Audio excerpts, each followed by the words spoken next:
Julio. I hope I have said this word right. I have been practicing it for over a week now. My name is Lara Julio, and I'm here today with LinkedIn and Fonecta to indeed celebrate the power couple. I would like you guys to raise a glass or a cup of coffee or tea. I know it's slightly early still, even for the finish, to say kipith or cheers to better sales and marketing alignment. And that's because the bond between a sales team and a marketing department is more often than not compared to that of a relationship. And I don't necessarily refer to a love relationship, but a relationship of a power couple, of a dynamic duo. For instance, the relationship between an athlete and a coach. In this case, the Finnish snowboarding team bonded by a knitted heart. These made news, international news. It reached us in the UK. They were using knitting to help them deal with anxiety and nerves during the Olympics. And it also helped the athletes to focus. So Antti, the head coach, was knitting just before they went on a race. So that's a true sign of partnership. And seeing that we are in the topic of Olympics and sports, I would like to play a 2-minute video around how sports have evolved. So sports have evolved over the past 100 years for 3 main reasons. Number 1, improved technology. We saw athletes wearing heart monitoring devices to help them become better versions of themselves. Secondly, new methods. So now we saw as well swimmers finding new ways to make their laps, their turning of their laps much faster. And of course, with sponsorships and more money on the table, competition has intensified. But you, hopefully marketeers, sales, students of this world sitting here might be wondering, why is she talking about sports or Olympics? Well, there's a correlation. There are similar reasons why sales and marketing have evolved over the years. Firstly, improved technology. I'm sure you would have seen a Lumascape in your digital marketing experience days. It's very busy and it's a very fuzzy scape, as you can see. And this represents the technology available to both sales and marketing. There's a lot of options out there, and they do tend to work in silos. So it's hugely important for them to come together and to integrate. Secondly, the advancements in technology. Artificial intelligence is here. We've got chatbots available in a lot of sites, in help centers. LinkedIn, luckily, thanks to the mothership, now Microsoft, has improved the ways we can do business when it comes to sales and marketing, thanks to AI. So those are some things to bear in mind. Secondly, new methods. We should be aware in the room that sales and marketing are converging. On one hand, marketing is doing business or really warming the leads further down the funnel. And they are also responsible for new measures of success. For instance, close rates, retention rates, things that they didn't care about in the past is very much important these days. On the other hand, sales is driving awareness by leveraging social selling tactics. And they're also working closely with marketing to help educate customers. Thirdly, increased competition. There's many ways we can address competition when talking about alignments, but today I would like to focus on the competition for human attention. This is every minute of the day. It's a very busy day, very noisy out there. So there's almost 4 million Google searches taking place, almost 13 million texts being sent. I can see phones. Please take pictures, but do not send the text right in this minute. But yeah, so there's a lot of a competition for human attention. And if you think about the Finnish population, 95% are online. So brands have a lot of work to do to get their attention. And that's why it has never been more important for marketing and sales to work together, focusing on the client, on the consumer. So last year, LinkedIn partnered with Join the Dots to carry out a global research where we brought about brands who have successfully integrated marketing and sales to help us understand how have they managed it, but also to really bring about some findings, which I'm hoping to share with you today. So those businesses were 67% better at closing deals when their teams were aligned. 58% of those brands reported improved retention rates, which is very important for a lot of online businesses these days. And 1 in 2 companies reported a boost in their financial performance. I have left the link there. You can Google it. It's Power Couple. And actually, we've got some printed booklets. They came from London. You can find them on the Fonecta booth, just on the right-hand corner. Do come and see us if you'd like to dig deeper on the findings that we brought to you today. There are 3 key things that I would like to leave you in terms of how to think about customer-centric approach to integrating your businesses. Number 1, leading with the audience. Traditionally, marketers was based heavily on guesswork. So we know that Sarah from procurement, John from finance were the buyers, and we had to engage with those personas. But nowadays, we need to have access to data, to intelligence, to make sure that the people that we are reaching are actually ready to buy or they're ready on their journey. So Google Analytics can help and has helped most all of you, if you are brands or agencies in the room, to understand who is coming to your site, their behavior, and how long they're spending on your site, right? Now with LinkedIn data, it's free of charge. The same way you leverage Google Analytics, you can leverage website demographics. Implementing the pixel on your site allows you to understand who is visiting different landing pages, what job titles do they have, what functions do they work for, industries, company size, etc. And it can really help you understand who is doing what in different segments of your site, but also as a marketer, you can understand how to plan to purchase media based on that data. And beyond understanding your audience, you need to understand their preferences for content consumption. So according to Forrester, 68% of buyers find going online better than speaking to a sales rep. I think we're becoming much more introvert when it comes to sales, and we're lucky enough there's a lot of resources available online. And according to Google, this is 0 moment of truth, also readily available for you to check it out. 10 or more pieces of content are consumed during the buyer's journey, especially when we're talking about B2B or high consideration B2C, when a lot of emotions are involved, because there's a lot of stake. But what does that mean? It means that you need to understand who your audience is, you need to have a great sales team, but ultimately you need to have strong digital presence and assets available for your consumers to find and self-educate depending where they are on the journey. Number 2, alignment or measurement. LinkedIn, we've got access to job functions and job titles, as I mentioned to you guys earlier. So we have surveyed folks working in the marketing function to understand what challenges they face when it comes to measuring success. And only 18% of the respondents confirmed that they are able to measure ROI effectively. That's not very many. And there were various reasons to why they were putting that response forward. One of them, traditionally marketing skills were predominantly creative, but not necessarily analytical. So there's a real struggle to get a balance right.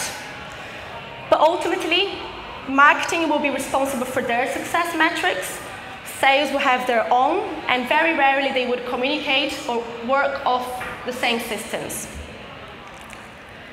And 80% of those respondents working in marketing admitted, put their hands up, and said our job stops when we send clicks to a site.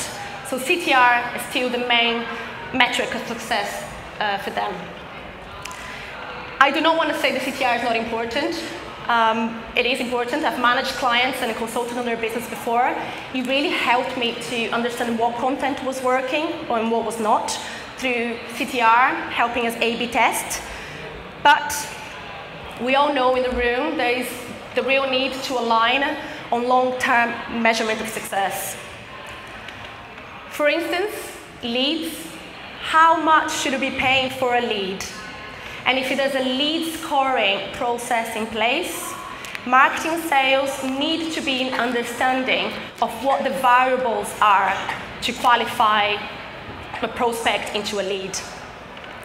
Once they become marketing qualified, what does it take for them to become sales qualified? And of course, once sales get hold of those leads, what's the turnaround? How do they turn them into real opportunities and close the business? And finally, how do they report that close of the business back into marketing, almost as an effective cycle of operational and relationship between both departments? Number 3, I am not here to sell, hopefully to educate, but I do work for LinkedIn, and I would like to showcase a true story of success from one of our clients. And for that, firstly, I will introduce you to ways that LinkedIn can really help sales and marketing alignment. Firstly, social selling. There is a licensed tool called Sales Navigator that lives on LinkedIn. Just a show of hands, anyone who has heard of it or perhaps has access to the license in the room. Oh, quite a few. So it's definitely already made its way to Finland. So there's 3 key features that I would like to share with you today for those who haven't heard of Sales Navigator. Firstly, it gives you the ability to target the right people and nurture relationships within your network, but also within the rich network of 575 million people who have got a LinkedIn profile. And we are present in countries all over the world, of course, but inclusive of China, which some other platforms have struggled to penetrate. Secondly, it allows you to understand the challenges being faced by your consumers, your prospects, the LinkedIn members, because you can see what content they're engaging with, what are they publishing, what are they liking and sharing, so then you can craft content and materials to align with their frame of mind. And finally, personalization. I don't speak Finnish, but luckily I was guided by my colleagues working for Fonecta, and they did translate that a lot of the conversations is around personalization, allowing us to have that one-to-one engagement, even at a scalable way. So in 2016, LinkedIn acquired Point Drive. That's one way you can have that one-to-one engagement. And they acquired the sales application to help us overcome problems with email, traditional email sales. So this is what a traditional email sales looks like, or perhaps still looks like to some of the people that still use that as a follow-up or as a pre-course to a meeting. Heavy attachments. You have your fingers crossed, hoping that the recipient will receive it and that you're not going to get a bounce back. It happened to me many times, and I have to figure ways to send the information through. But also, you're hoping that once the recipient receives that email, that they're able to forward that on internally to other stakeholders in the business who will influence the decision making.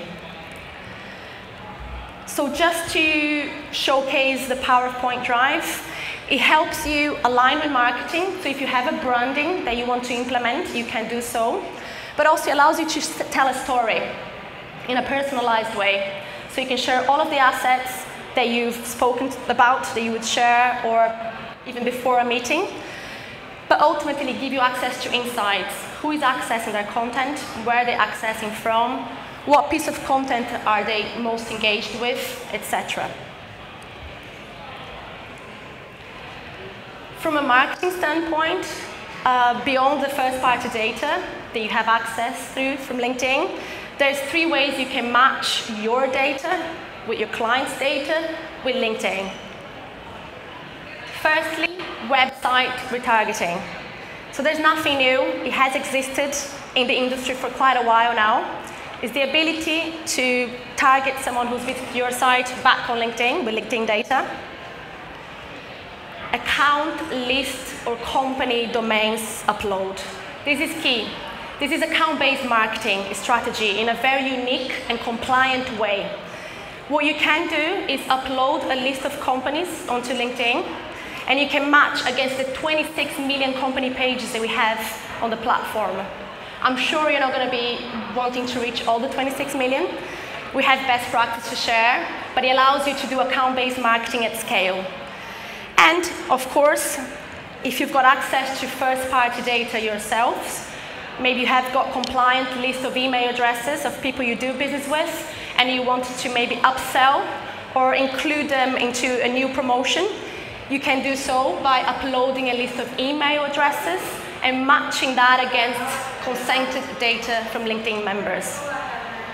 I know the GDPR face in the room is a big elephant in the room in the UK. It's being top concern for all of the marketers, and I'm sure it's the same case here in Finland. So some agencies that I work with are not allowed to touch email lists. It goes through a lot of procurement approvals.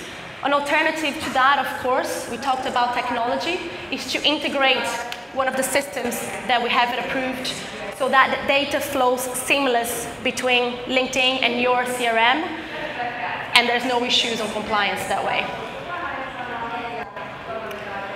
Right, this is what I'm going to leave you with today, a client inspiration. We're going to lift the balloon up, but it's pretty much showcasing a client of ours who leveraged Sales Navigator and LinkedIn Marketing Solutions to align their teams into sharing common goals. Firstly, to help us set the scene, so you know who the client is. He's a software business in the B2B space, and they lacked awareness in the oil and energy sector. So that's of crucial importance to this client. They really want to penetrate and start doing business with that industry. And they had a list of accounts or a list of companies that they had their eyes on, they wanted to do business with. So they wanted to ultimately generate leads and impact the bottom line. The solution was a collaborative approach between marketing and social selling methods, and their strategy was twofold. Phase one, they wanted to drive awareness and qualify their leads further, so they leveraged sponsored content and lead gen forms. And phase two, the personalized approach between sales and customer, and for that, they utilized emails, one of LinkedIn's most personalized solution, landing people to a point-driven landing page.